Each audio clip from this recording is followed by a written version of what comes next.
Hello, everybody. Welcome back to the breakdown. I'm Tone. Thank you for joining me again. Now, with one thing to carry over from the last video that I put out, I forgot to put in a clown effect finisher for that video. And so I'm going to start off this video with that one. The clown effect for the last video is most certainly to do with the grand final. Now, I think it's ridiculously, it's irresponsible to have a 2 week bye, or have a bye week and have 2 weeks between the end of the preliminary finals and the grand final. It opens itself up to the risk of something happening to cause a problem with the grand final. Now, I'm not saying that that's going to happen, but it's something that needs to be considered, and do not be surprised if something occurs to make a mess of it. And a secondary clown effect that goes along with that is this idea that we'll be watching it at 7:30 p.m. on the Saturday.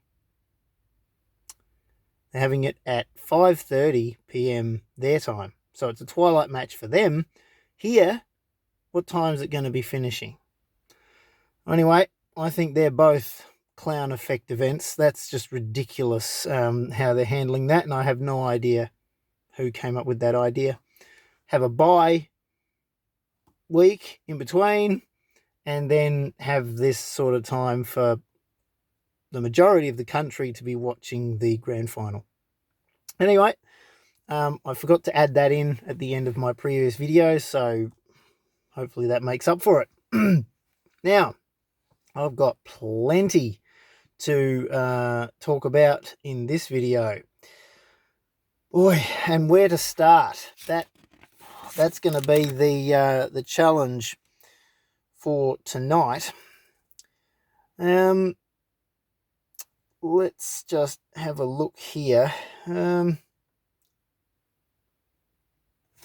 All right, I think we'll just start off from where I've got the beginning of the notes. It's interesting. Just these are interesting points, and we don't really need to go into great detail.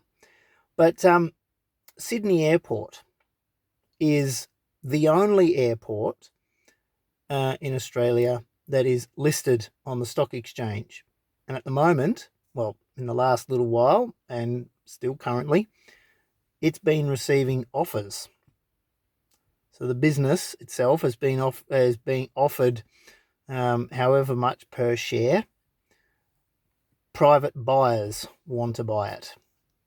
Now, what that actually means, well, I believe it means that there are those that certainly expect that flying will occur again for those that are allowed to do so.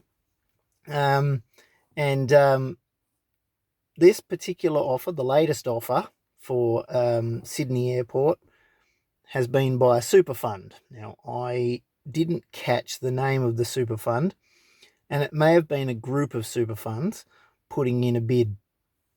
But Sydney Airport is a very, very large company on the ASX.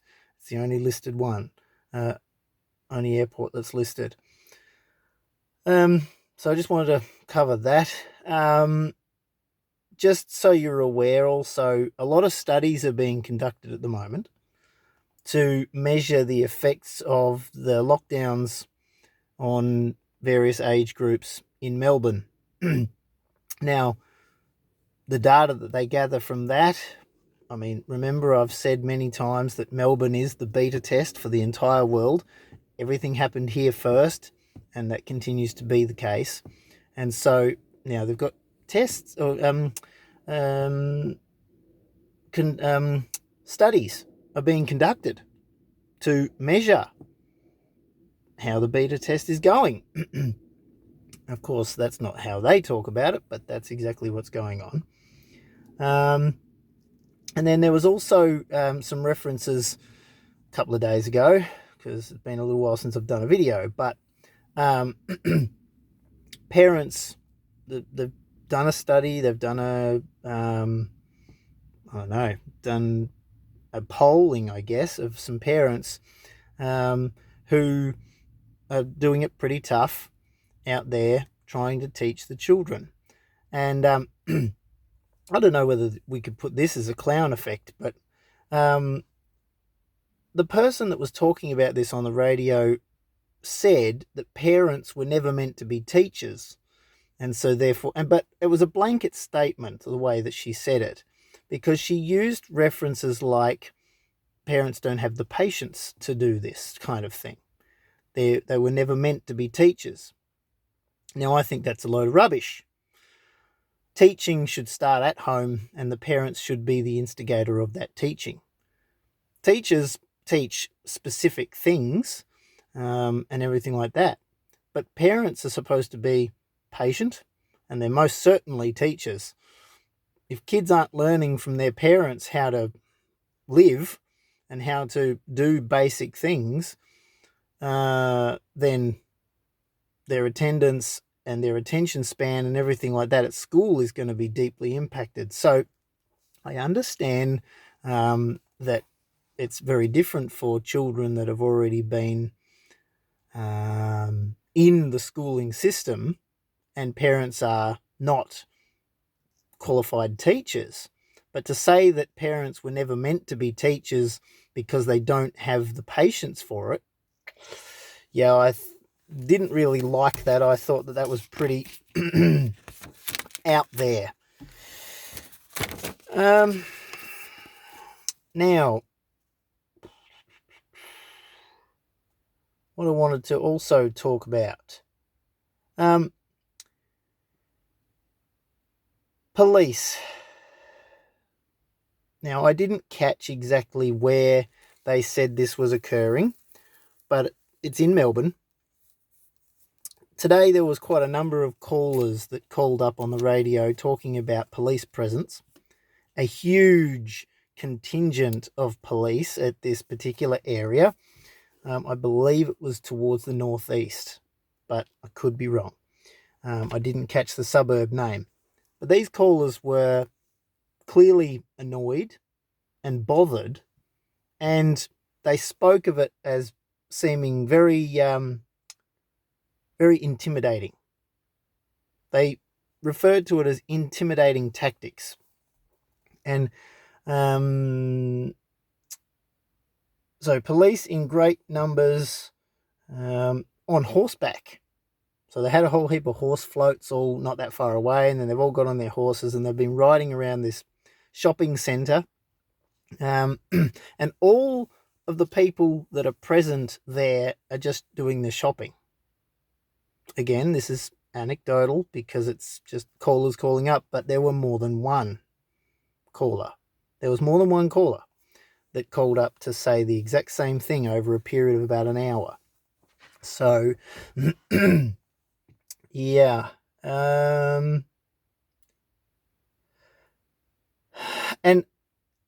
I believe that's in response to the fact that there's a protest planned for Melbourne. I don't know about Sydney, but there's a protest planned once again for Melbourne.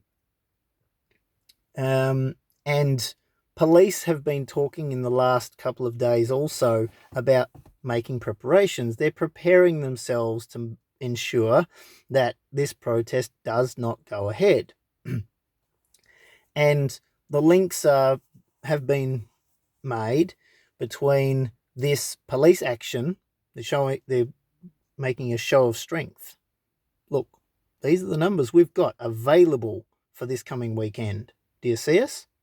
We're not going to stand for any crap.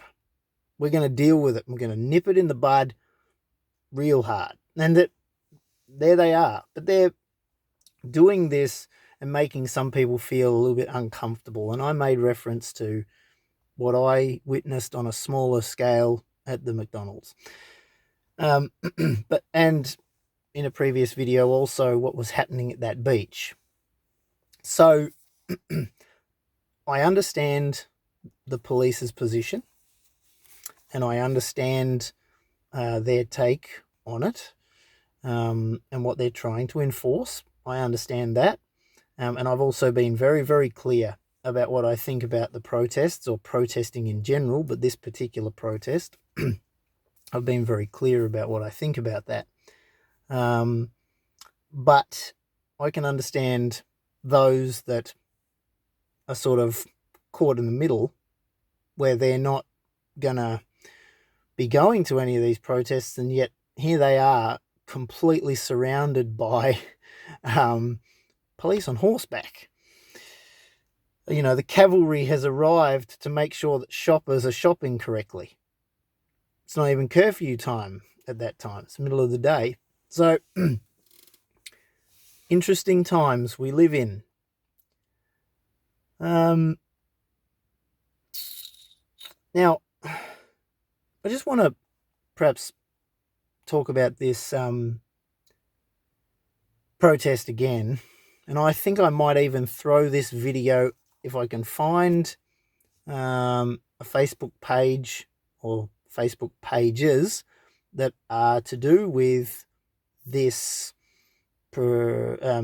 proposed protest. I think I will throw this video on there if I can, at least the link. So right now, I speak directly to anyone who is contemplating going to any such protest. You can see it in previous videos, guys, but this is specifically for you. I hope you realize, and I'm guessing maybe you don't, protesting in this form, whether it be you are going there to pick a fight with police, which is clearly just ridiculously stupid. But even if you're actually going there legitimately frustrated and you know, just flat out annoyed and desperate about these lockdowns, you need to realize that what you're doing is going to get you nowhere.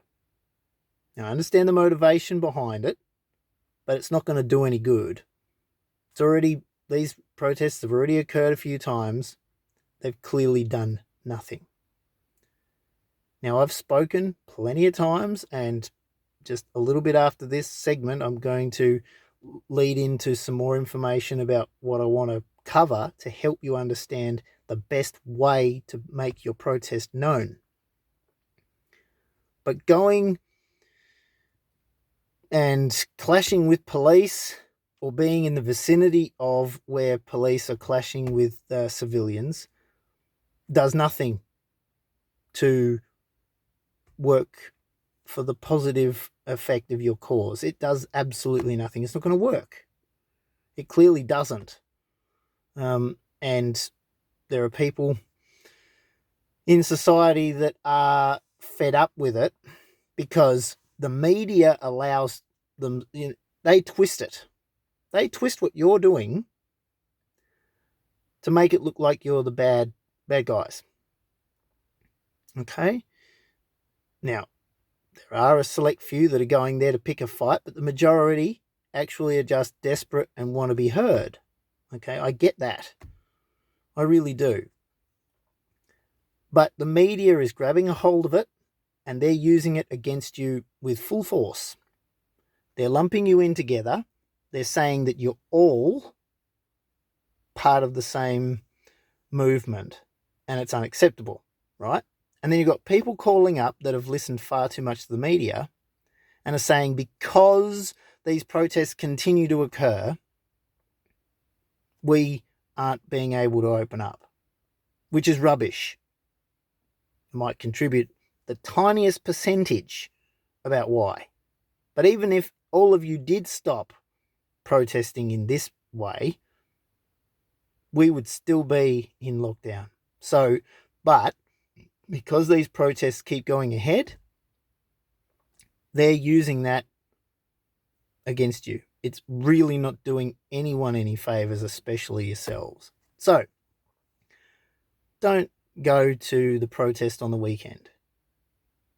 It's not going to do anyone any good, least of all yourselves. And I want to talk about why. Okay, so now I speak to everybody, but this is why it won't work. In the face of all these lockdowns, consumer confidence has been going up. People are spending money because this idea that once we have a vaccination rate of 70 to 80% and things start to open up, then we can be positive. And that positivity is flowing through the economy and showing that consumer confidence is still growing. It's bouncing back. That's what's holding up the economy. That's what's holding the economy up and allowing it to keep ticking over. Now, while that continues, the government can continue to do what they're doing to everybody, including yourselves who want to go and protest against these lockdowns. So, how then do you protest in a way the government hears? You've got to show the confidence in the government, the confidence in the economy, and the confidence in these lockdowns is not there. You've got to stop your excessive spending. Spend only what you need to spend. Discretional spending, cut it out completely. And the economy would grind to a halt. And the government can't have that. You want to get the result that you really want to get? Stop your spending. Dry it up. The money velocity, or the currency velocity, is what is allowing them to continue what they're doing. You want all this stuff to start to stop, right? You want it to come to a halt? All you've got to do is cut spending. Because the consumer confidence numbers that the banks have been putting out in the last couple of days, and especially today, show that the positivity, based on whatever it is, but the hope that we will be out of these lockdowns because of the vaccination rates, I think that's what it's tied to. At least that's the way the media is spinning it. The confidence that we will be finished with all these lockdowns, even though we haven't finished with them yet, the confidence that we will be soon out of what we're in, that's what's driving consumer confidence. So that's giving them what they want. So you go to a protest, big song and dance, a few idiots clash with police, media grabs that and spins it how they want. Those of you that are there legitimately wanting to be heard, but again, it's against the health orders, so you're liable for a fine. You want to be heard, don't you? But you're not going to be by going and protesting. But if you do a protest like this, where you get enough people, regardless of your confidence about the fact that we could be out of these lockdowns soon, regardless of what you think about vaccine rollouts and, all of that, if your issue is about the way you've been treated and about how these lockdowns continue, regardless of your confidence about the possibilities of the future, dry up, slow down to a trickle the currency velocity, and you will get heard. But you're not being heard on the, in the way that you want to be, because the thing that speaks the loudest, whether it be the rollout of vaccines, whether it be any type of health intervention, whether it be any decisions by the Reserve Bank or anything to do with the economy, money speaks, and it speaks the loudest.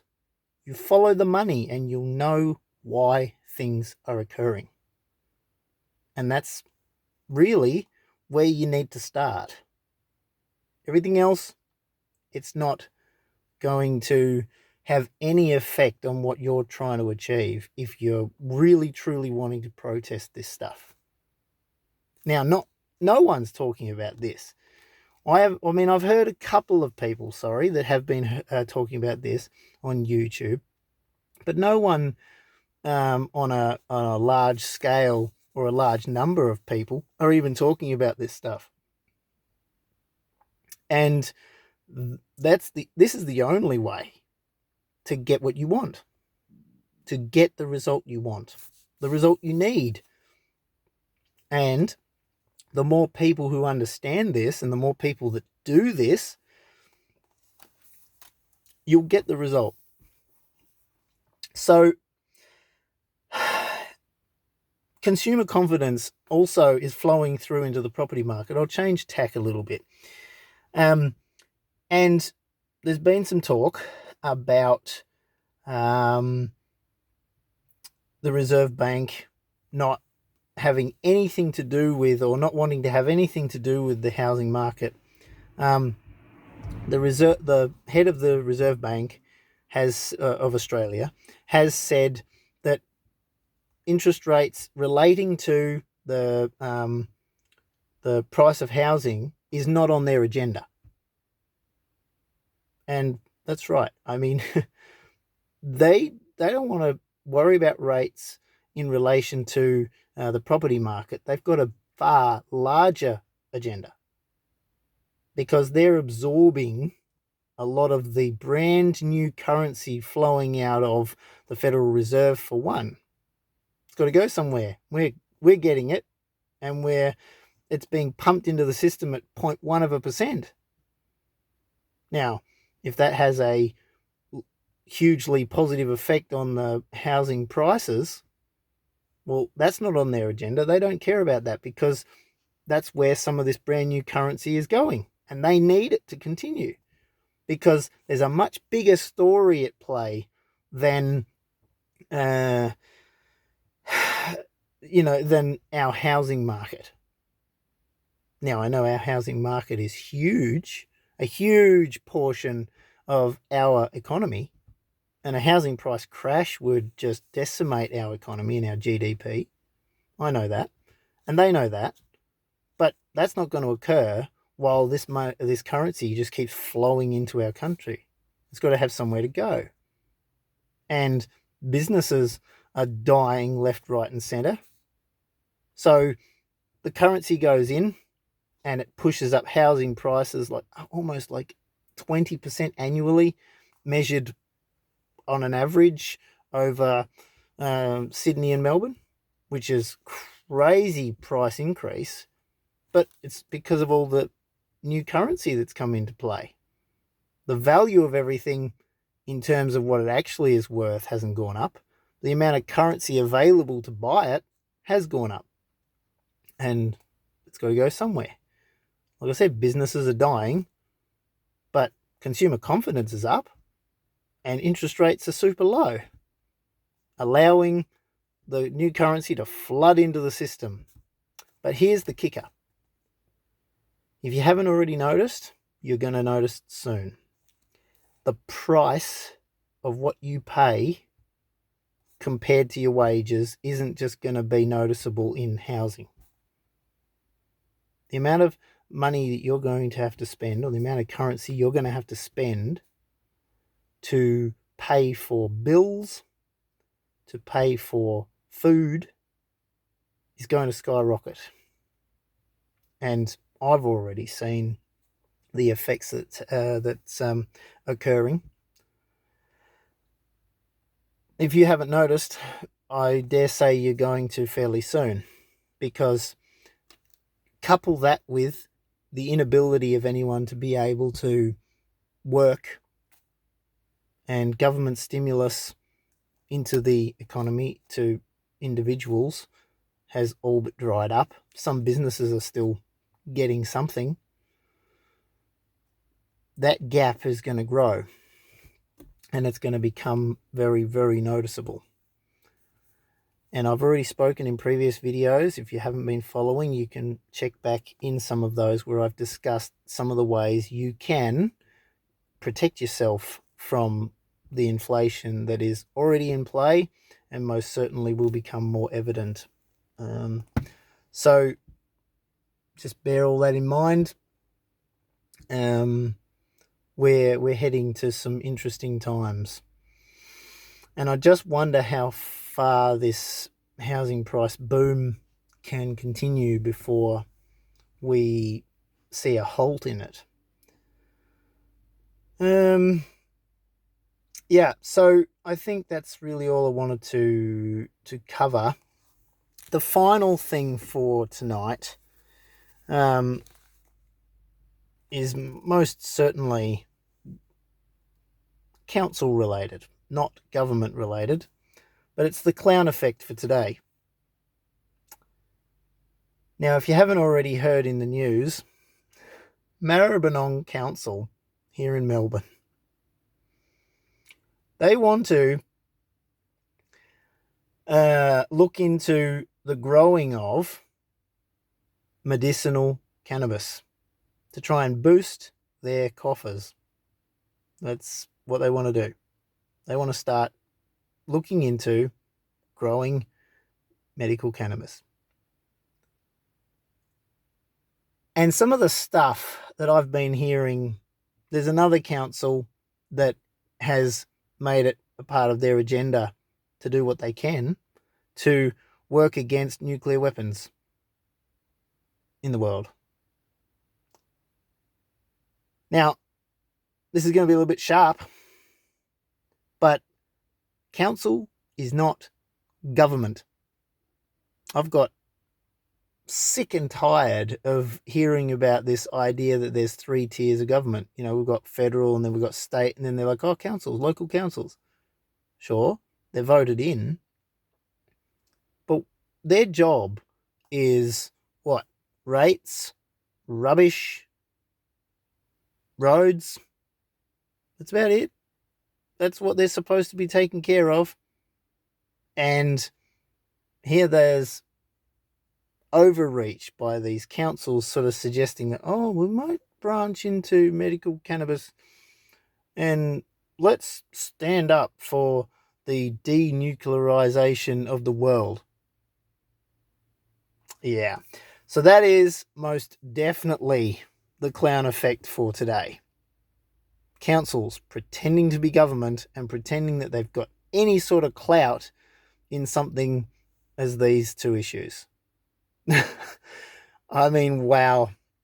I've heard some doozies in my time, but there you go. I think they probably just need to make sure that the roads are good, make sure the bins are sorted out and the refuse centres and everything are, working at optimum levels, and trying to cut red tape for people who want to build and lowering rates. It's probably where they really need to be working harder, not virtue signaling and all this other stuff. So, but we'll just see how those 2 plans from those 2 councils play out in time.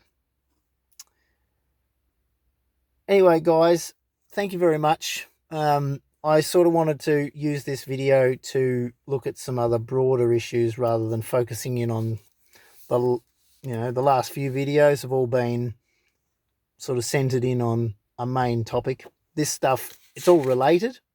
All of this stuff is related together with those other issues. But as I said in my previous videos, if we're going to understand why things are happening and what really is actually happening, we have to look at the macro, how it all plays together, and then we can pinpoint in on some of these other issues.